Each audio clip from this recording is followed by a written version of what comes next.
Mon cher Président, mes chers amis, tout d'abord, je présente mes vœux de Shana Tova à Gitio, une bonne et douce année. Alors cette formule peut nous paraître quelque peu étonnante. Une bonne année, généralement on dit une bonne année. Mais chez nous, dans la communauté juive, on se souhaite une bonne et douce année. Simplement parce que nous avons la foi dans le fait que ce que Dieu nous envoie, c'est certainement bon, mais peut-être bon à long terme. Que dans un premier temps, le goût est amer et qu'avec le temps, les choses vont s'adoucir. Ce que nous réclamons le jour de Rosh Hashanah, c'est d'avoir une bonne et douce année, directement. On ne veut pas passer par la foi, par l'espérance, mais on veut que de manière effective, puisse Dieu nous fournir la bonté dans le sens le plus doux. Et en ce jour, comme nous l'avons chanté tout à l'heure, c'est un jour de célébration, un jour dans lequel nous remercions Dieu de nous faire vivre cet instant. Cet instant dans lequel, ensemble, nous allons passer de 5784 à 5785. Cet instant auquel nous avons entendu avec beaucoup d'émotion le message de notre président, qui lui aussi, comme cette année qui passe, dit pour l'instant, être dans une situation charnière, et à qui nous souhaitons, et je reviendrai dans mes propos sur ce sujet, à qui nous souhaitons justement d'aller, comme le disent nos sages en s'inspirant des psaumes, mais chayil el chayil, c'est-à-dire d'étape en étape, de degré en degré, de force en force, pour proposer toujours, tant au niveau local qu'au niveau national, d'autres projets innovants. Alors nous voilà, dans quelques instants, nous allons rentrer de plein pied dans le premier mois de l'année juive, que nous appelons le mois de Tishri. Ce mois est assez particulier. Nos sages le déterminent comme étant un mois rassasié, Shevi'i. Un mois rassasié de quoi? Un mois rassasié de fêtes. En effet, nous commençons ce soir avec Rosh Hashanah, 2 jours. Puis nous enchaînons avec Shabbat, 3 jours de fête d'affilée. Yom Kippour, Shabbat prochain. La fête de Sukkot, mercredi en 15 et jeudi ainsi que vendredi. Suivi d'un Shabbat encore une fois. Une semaine après, nous célébrerons Simchat Torah, le jour normalement le plus joyeux de l'année, mais qui, cette année, sera accompagné justement d'un goût amer, puisqu'il marquera dans le calendrier hébraïque 1 an depuis les terribles pogroms du 7 octobre.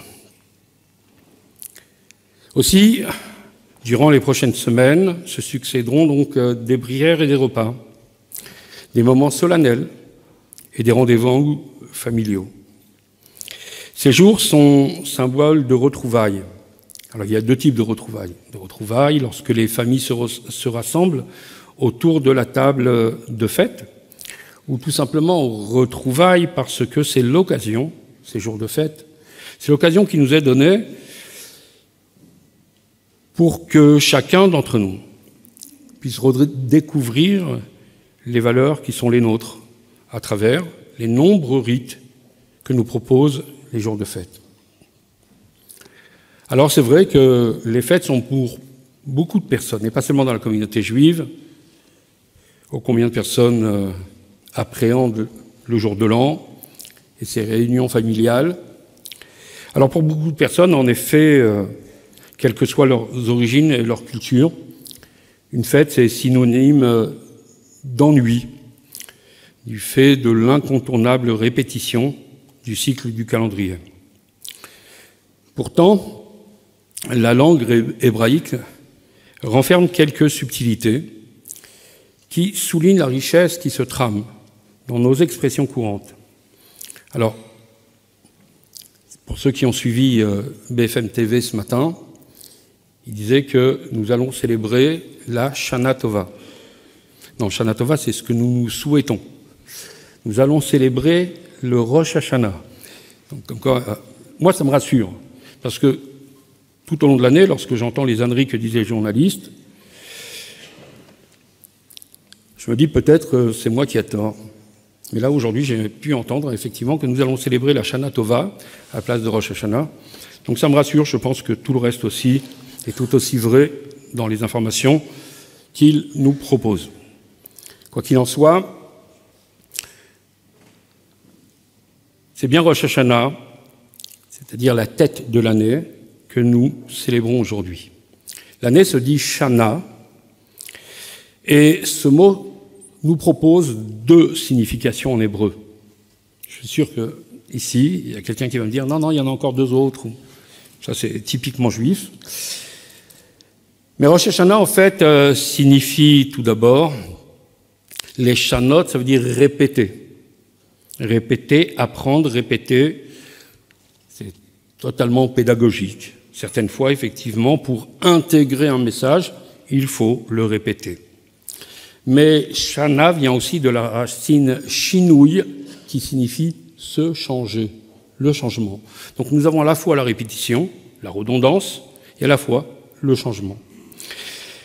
En fait, le premier sens invite à une inlassable révision du passé, tandis que le second impose le changement et la progression. Sur cette question, le grand kabbaliste de Safed, alors Safed, je vous rappelle, pour ceux qui ont oublié, c'est une ville au nord d'Israël, avec laquelle notre ville, Lille, est jumelée.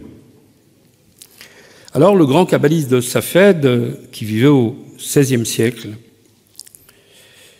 Rabbi Yitzhak Luria, explique que nos fêtes n'ont rien de célébration, de commémoration d'événements du passé qui auraient été vécus jadis par nos ancêtres. Pour se mettre la référence dans la pensée kabbalistique, pour se mettre une fête juive est l'occasion qui nous est offerte de vivre au présent les instants fondateurs de notre histoire. Prenons pour exemple Pessah, tiens, c'est lui qui ouvre notre histoire en tant que peuple juif. À Pessah, Pâques, il ne s'agit pas uniquement de se remémorer l'esclavage et la liberté vécue jadis par nos ancêtres. Il nous faut, grâce à cette révision du passé, répétition des rites, sortir de notre propre Égypte, nous libérer de nos chaînes d'un train-train quotidien et nous surpasser pour atteindre la liberté. C'est ça, en fait, revivre Pessah. Pas seulement commémorer un événement du passé. Un des grands maîtres du chassidisme, Rabbi Shlomo Zalman, ajoute qu'en fait, Dieu ne fait pas de remake, il ne fait pas de répétition, il ne se répète jamais. Il nous présente à chaque année une nouvelle version, comme on dit aujourd'hui, une version upgradée de chacune de nos fêtes. Ainsi, ce Rosh Hashanah ne ressemble à aucun autre Rosh Hashanah, à aucun autre Rosh Hashanah qui l'ait précédé.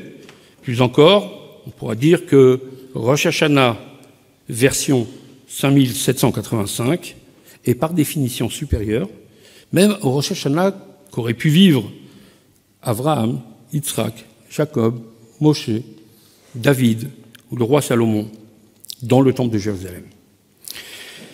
et du fait que Dieu est plus exigeant avec lui-même qu'avec les hommes. Il ne répète pas les événements.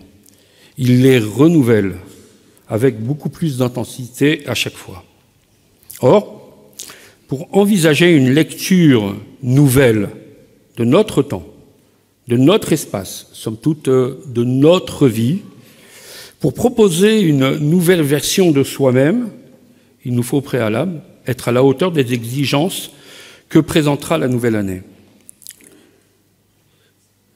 Aujourd'hui, nous quittons le mois de Elul, c'était ce matin encore. Le dernier mois de l'année qui est entièrement consacré à l'introspection et à un bilan moral. C'est un mois durant lequel nous aspirons, un mot en hébreu, je m'en excuse, à la shlemut. Alors vous allez me dire, mais que signifie shlemut? Alors là aussi, en bon juif, je vais vous dire, ça dépend. Shlemut a plusieurs significations. Car en effet, le mot shlemut, ça sonne comment? Comme shalom, on reviendra dessus. Mais shlemut, qui est communément traduit par perfection, signifie aussi leshalem, remboursé, payé. En fait, cette lecture double, elle l'est tout simplement parce qu'au préalable, il nous faut dans un premier temps pour aspirer à la perfection, il nous faut réparer, rembourser nos lacunes du passé. Mais la vocation et le destin de l'homme ne sauraient être enfermés dans la seule perspective d'un remboursement, d'une réparation. Notre devoir est d'innover et de proposer une nouvelle version chaque jour, une nouvelle version de nous-mêmes et du monde qui nous entoure. Ainsi, au seuil de cette nouvelle année, me viennent à l'esprit deux adages chassidiques qui d'ailleurs collent très bien avec la personnalité de notre président. Le premier invite à l'exigence. En effet, les chassidim disaient que la recommandation de nos sages dans les maximes de nos pères, d'être toujours satisfait de son sort, est certainement la plus grande des vertus sur le plan matériel, mais la plus dangereuse des qualités sur le plan moral. Sur le plan des accomplissements personnels, il n'y a pas plus dangereux que d'être satisfait de ce que nous avons fait. Nous n'avons pas le droit de nous reposer sur nos lauriers, et lorsqu'on a eu un président comme M. Bensoussan, je peux vous dire que vous n'avez pas le temps de vous reposer sur vos lauriers. Nous ne pouvons pas nous satisfaire des acquis d'hier face aux exigences de demain. Et puis, le deuxième enseignement de ces chassidim était que, tout comme l'homme a le devoir de reconnaître ses lacunes, il est impératif qu'il soit conscient de ses atouts et de ses succès. Or, vos succès ont été nombreux. Ces deux leçons sont complémentaires dans la recherche de la shlemut, de la perfection. Reconnaître ses erreurs permet de réparer, de rembourser, alors que d'être conscient de ses atouts et de ses réussites permet d'aspirer à la perfection. Notre mission consiste à trouver le juste équilibre entre la rigueur de nos exigences et le sentiment que tout reste encore possible et réalisable. Celui qui ne sera motivé que par l'exigence, qui sera torturé par ses erreurs et par ses lacunes, n'aura aucune chance de réussir à se hisser dans les niveaux supérieurs, parce que ce manque d'estime personnelle le poussera toujours vers le bas, vers un passé dépassé.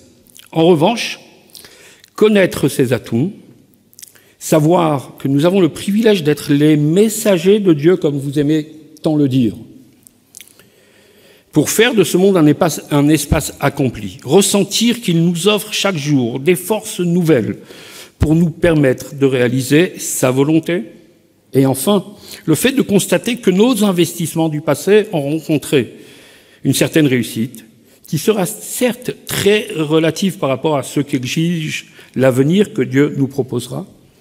C'est tout cela.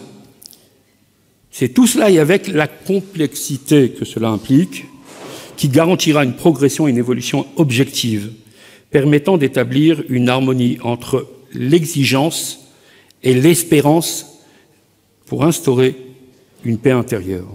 Ce que nous appelons justement shlemut. Nous avons dit shlemut remboursé, shlemut perfection, shlemut trouver la paix. Cette paix intérieure, la troisième proposition du mot shlemut, rembourser, réparer, aspirer à la perfection sans cesse réévaluée pour trouver la paix et l'équilibre. Alors, puisse Hachem, puisse Dieu nous donner la force, en cette nouvelle année, d'être exigeants avec nous-mêmes pour proposer au monde qui nous accompagne l'espérance qu'il mérite par l'établissement d'une paix universelle, en premier lieu pour nos frères et sœurs qui sont en Israël, par la venue de Mashiach. Amen.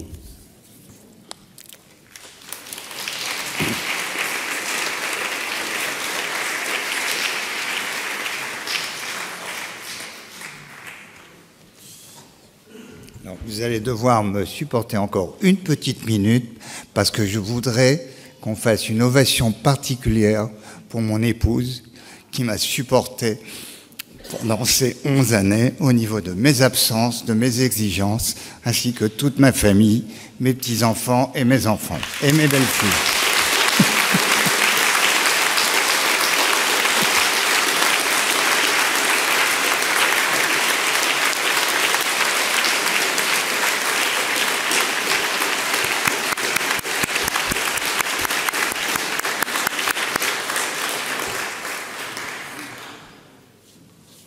Alors c'est toujours approprié de faire une ovation pour sa femme, mais c'est d'autant plus approprié le jour de Rosh Hashanah, parce que demain, la lecture du Sefer Torah, juste avant de sonner le shofar, c'est précisément vers Hashem Pakad et Sarah.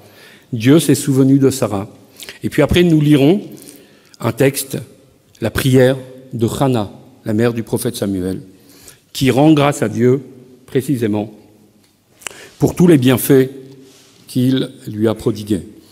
Nous allons recevoir, pour un dernier morceau, notre Chazan, Titen Acharit, une prière pour cette paix dont nous venons de parler, cette paix universelle, cette paix qui commencera, Be'ezrat Hashem, avec l'aide de Dieu, sur la terre d'Israël, à partir du temple, du lieu du temple, la ville de Jérusalem, Ir Shechubrala Yachdav. Nos sages nous disent dans le Talmud, lorsque le roi Salomon dit c'est une ville qui rassemble, Chubrala Yardav, Irche Osa Kulam Chaverim, celle qui fait à ce que tous deviennent des amis. Puissions-nous voir la réalisation de cette prophétie de nos jours. Amen.